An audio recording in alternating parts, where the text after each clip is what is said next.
Hello everyone and welcome to Storytime.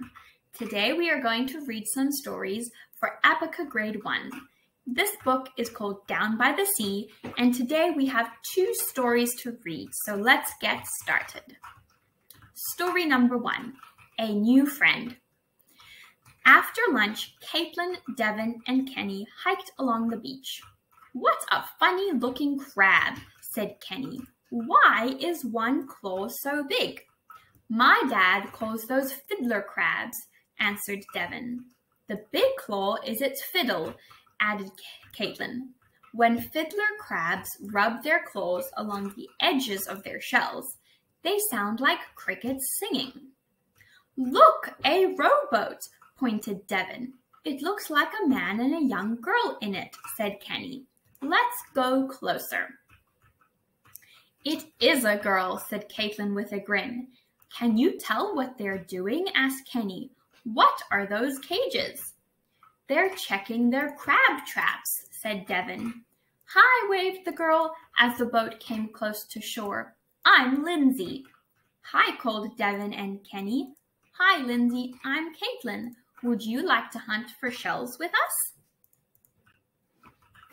"I'd love to, Caitlin. Thank you for asking me." Then she pointed to the man beside her. "This is my grandpa, Mr. Dixon." "Well, boys," said Mr. Dixon, "how would you like a boat ride while these girls look for shells?" "Oh, boy," shouted Devin, "let's go ask my dad." Caitlin and Lindsay talked and giggled as they walked along the beach. "There's a big brown pelican," said Lindsay. Just then, Big Brown dived into the water. He scooped up water and fish in the pouch under his bill. He sat on top of the waves while the water in his pouch drained out. Then he lifted his head and swallowed the fish whole. Then he scooped up more fish. "Watch!" cried Lindsay. "Here comes a seagull." The screeching seagull flew at Big Brown. Big Brown opened his mouth to scold the pest. The seagull quickly poked its beak in Big Brown's open mouth, stole a fish, and then flew away. A little farther down the beach, the girls saw a sea star and a sea urchin in a little tide pool. The sea urchin was hiding under some seaweed. "Look at those spikes," said Caitlin. "Hi, Spiker. You look like a little hedgehog." The girls carefully moved the seaweed. Spiker moved too. "Watch him walk," cried Lindsay. "He looks like he's on a lot of stilts." The girls moved the seaweed again. Then Spiker dug down into the sand to hide. At the next tide pool, they saw some scallops. The girls looked at them for a long time. "Watch them swim," giggled Caitlin. "Every time they close their shells, they squirt out water and scoot along a little farther." Lindsay reached down to touch a tiny sand dollar beside the tide pool.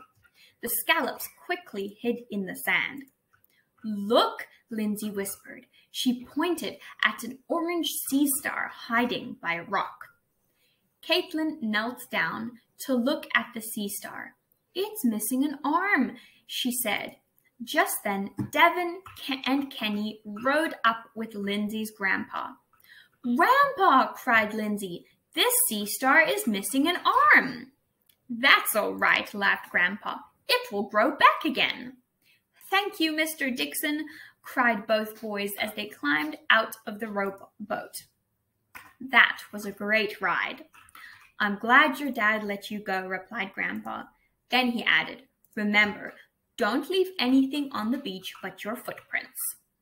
Lindsay climbed back into the boat. "I wish you didn't have to drive home today," she said to Caitlin. "We'll come again," said Caitlin with a smile. She had a new friend. How happy she felt. Okay, are you ready for some questions? Question number 1. Why did the crab look so funny? Yes, that's right. The crab had one really big claw and one little claw. Question number 2. What animal does a fiddler crab sound like? That's right. A fiddler crab sounds like crickets singing when they rub their claws on their shells. Question number 3. What stole a fish from the pelican? That's right, a seagull stole the fish. Question number 4. Why do you think Caitlin said the sea urchin looked like a hedgehog? Very good. The sea urchin has lots of spikes, and a hedgehog has lots of spikes too. Question number 5. How does a scallop move? Do you remember? Very good. They close their shells and squirt out water, and then they move faster, almost like a car. Question number 6. Why was Caitlin happy? Very good, because Caitlin had a new friend.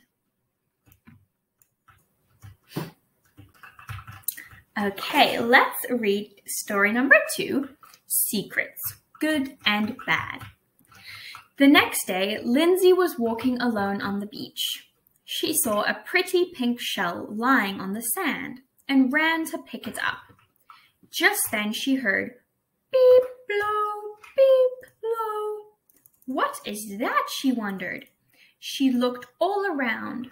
Beep, blow. Something cried again. Where is it? Whispered Lindsay. It's a bird. The bird seemed to be hurt. It was dragging one wing in the sand. Poor little bird, said Lindsay. Let me take you to our cabin. Grandma will help me fix your hurt wing. The bird tried to get away from Lindsay. It even tried to fly with only one wing. Lindsay ran after it. Once she almost caught it, but as soon as she reached for it, it flew away. It flew away with both wings. That's funny, said Lindsay. You seemed to be hurt, but you can fly all right now. Lindsay started to go back for the pink shell, but the bird wouldn't let her. It cried again and again. Then it flew in her way to stop her.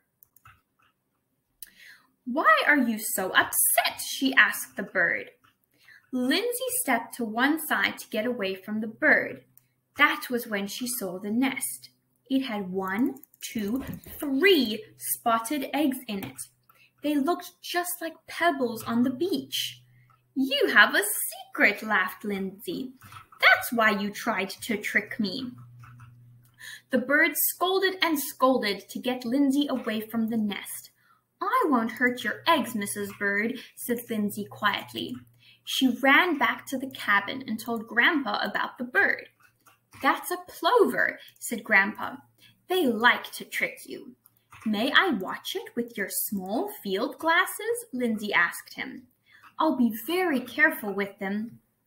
Grandpa handed his small field glasses to Lindsay. Don't let them get wet or sandy, he said.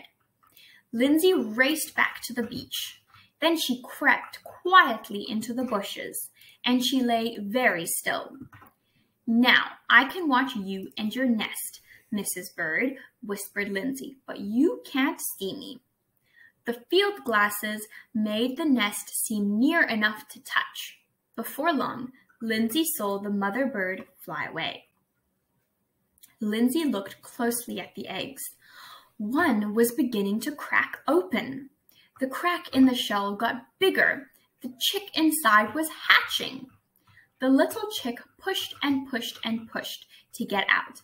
It pushed until the egg cracked in 2 pieces. The baby chick looked very wet, and it had spots just like its shell. Breaking the shell was hard work, and the little chick was tired. It just lay in the sun for a while and rested. Soon the sun dried it. How fluffy it looked. A little later, the baby chick began to kick. It kicked so hard that it rolled over in the sand.